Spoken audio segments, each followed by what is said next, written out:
I'm Robert Garcia with Nuke the Fridge. I'm here with the crew of Incredibles 2. Introduce yourself for us. My name's Metschan. I'm the previous lead on Incredibles 2. I'm Nathan Fariss. I'm the set supervisor on Incredibles 2.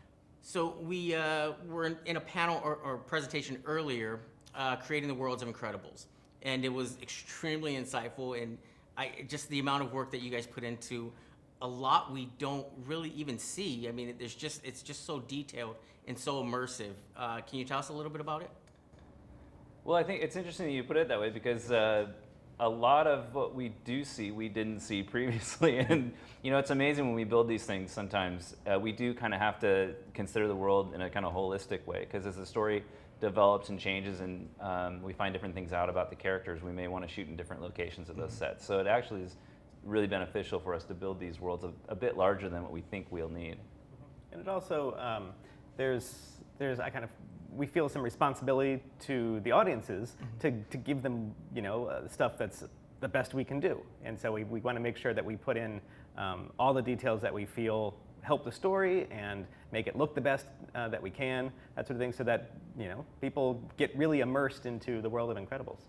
No, we saw a little bit of their home, the new home that they're living in now, and it was just like a real estate kind of commercial for buying a new home. It was so funny. So, can you tell us a little bit about that on how it's so detailed, and like I was saying, we probably won't even see all of the house, but the house is completely laid out. It's just it amazes me how much work you guys put into that.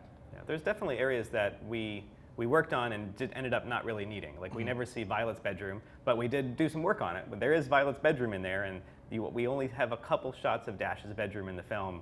But he's got a whole room. He actually probably has the coolest room in the house. He's got a little sunken fire pit. It is completely inappropriate for a kid, but it's a great room. But for the most part, I think we cover almost everything. Like over the course of the whole film, we use almost all aspects of the house except for the kids' rooms.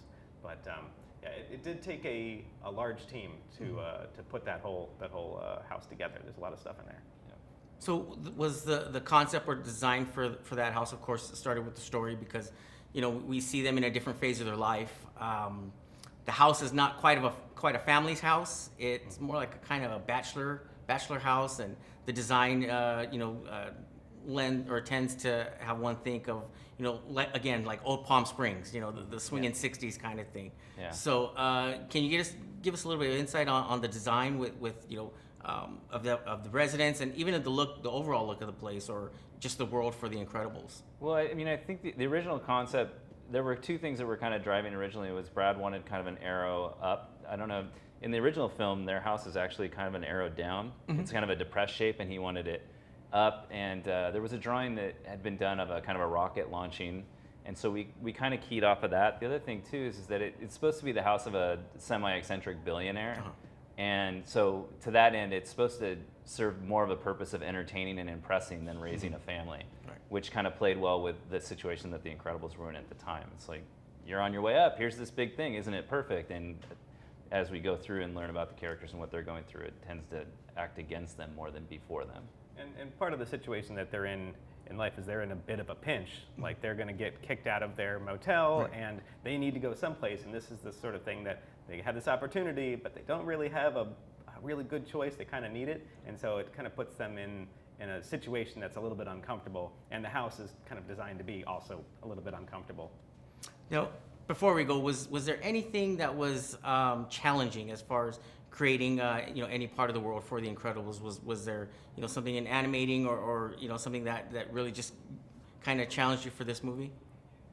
For me, it was just sticking. It was kind of a sense of responsibility to the original film. Mm-hmm.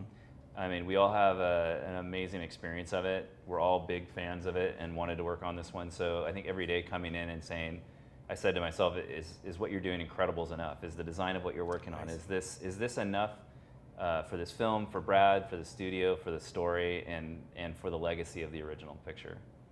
When it comes to building, the world that we see, cities are always a big challenge. I mean, a city is enormously complex. It's it's the culmination of tens of thousands, if not hundreds of thousands of people, and all of their daily lives and all of these things, and that's what builds up a city. And so when we set our story in Munisipburg and in New Urbum, we want those to feel like people expect them to feel when you see a city. And so that means, hundreds and hundreds of buildings, lots of, like outdoor cafes and like, hundreds of cars, and like all of these things have to go together, and it all has to be assembled in a way that is believable and doesn't pull people out. It doesn't pull people out of the story. You want them to not even necessarily think about it. You just want to immerse them in the world of Incredibles. Excellent. Well, thanks, guys. Congratulations on Incredibles 2. It looks amazing. We're really looking forward to it. Thanks for having us today. Thank you. Thank you. Thanks.